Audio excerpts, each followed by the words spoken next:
So Ethan, thank you for taking the time with us today. Just want to touch on the start of a successful season for you and the women's team.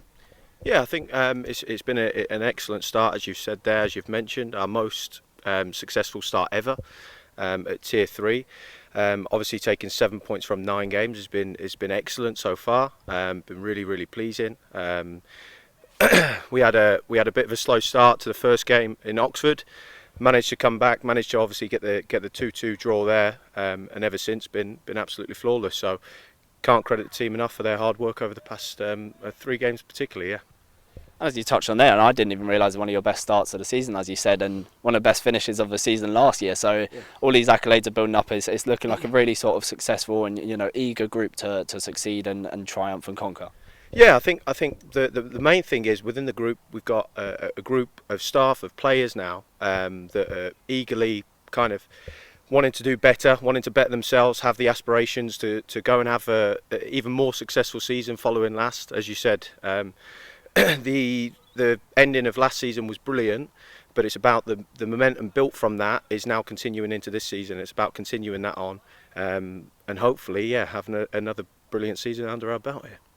And as you touched on there, it's like the culture of the group and the staff all together and building that sort of team morale. And you've been in this role and been with the team for a long time now. Is that something that you've seen maybe progress even more so in the past few years? Yeah, I would say so. Look, I've been involved in the women for I think it's 6.5 years now, an incredibly long time. And over that, like you've seen kind of development and stints of it as well, where sometimes it's been a little bit slower, and more recently where it's been quite quick, and you've seen a lot of development in a short amount of time. And I think what's key there is getting the right people in. We've got an incredible group of staff that are hard working, that put a lot of effort and go over and beyond, and the players doing the same. So I think, as you mentioned there, and it's about developing the right culture. I think we've got that at the moment. It's about then maintaining it and making sure that we hold our standards throughout the season, and make sure we finish as well as we've started. And as you touched on there, it's, the strength of the culture around, and having yourself and Laura Bright step up into sort of roles that you probably wasn't expecting so far into this season, with obviously Charlie Bill and Mark Das being absent in one game in the Cup. Like, how did you find that experience for you and Laura, and to cap it off with an incredible 7-0 victory? I bet that was an amazing feeling at the end. Yeah, it was bizarre because it was actually the first game that I've taken charge, and it was joint charge with obviously LB, as you've mentioned. We'd prepared for it. We knew that Mark and Charlie were away for that game. We were trying to hope that it wasn't as kind of big and important as a game, and it happened to fall on the cup game. And so I don't want to say it was an easy draw, because I think it was quite a competitive game that Chelsea did put up. They did put up a good fight. But one that we could kind of prepare for in advance. We did it as a group. It wasn't just me and LB leading through the week. It was Charlie and Mark having their influence, and that's important too. They did. I think we got a lot of things right, and I think kind of what we expected the game to go, in terms of us dominating the ball, we did so. We did really well with it, and as you said, went and scored 7 goals through 7 different scorers, which doesn't come all that often. So, yeah, really pleased with that, and personally, a really nice experience to have taken, obviously 2 weeks ago. And then back-to-back league wins as well, and a dramatic draw for the season opener, with 2 of them with a victory and the draw being at Stadium MK. I mean, how important is it, especially for these new players coming in and seeing a venue like Stadium MK and seeing all the fans that we had record attendances last season, and carrying that onto this year, and further growing that community and that fan base and that support even more? I think, look, obviously with the women's team falling within the set, it's important that it's community based, and that's what we drive. My role specifically away from the team is about driving that fan base, is about driving that support for the women's team, and growing the awareness of what the set is, and obviously how the set support the women's team at the moment. We have incredible support from the club in terms of using the stadium, and that's a massive drawing factor for even bringing players in. I think at times players want to come and play at Stadium MK.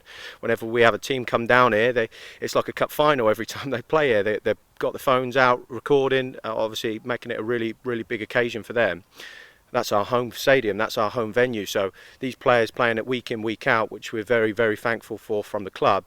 But obviously to go with that, as you mentioned, those record attendances, those big crowds, that's just as important. Having the support base behind us, it really gives us that extra motivation, in terms of kind of giving them an extra drive. The Oxford game was a prime one for that. I don't think we would have probably had as much motivation if we hadn't had that support behind us, and the players here and the fans on their back in the right way, giving them the motivation, giving them the support, really gives them an extra drive to go and get an extra 5-10% out of themselves. So yeah, really good.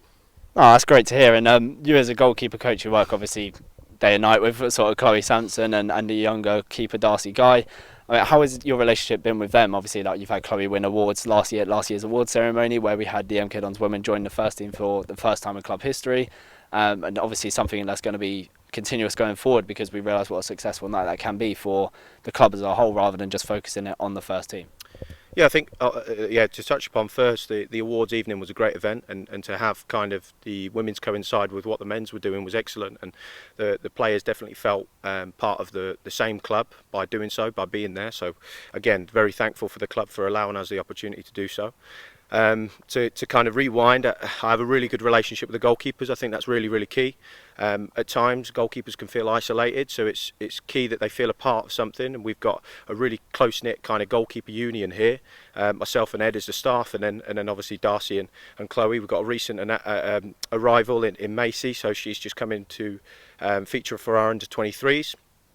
So at the moment, it's about keeping that kind of positive relationship, giving them the support they need, specific support for goalkeepers, which obviously sometimes can be hard to come by because you don't have all that many kind of goalkeeper coaches that particularly focus on that area, but to have somebody that's dedicated to them, I know they appreciate. And as you mentioned as well, Chloe receiving awards last year, Darcy performing for the under-23s, and obviously going out on loan and performing for Millwall more recently is really good, and yeah, just really pleased for them both.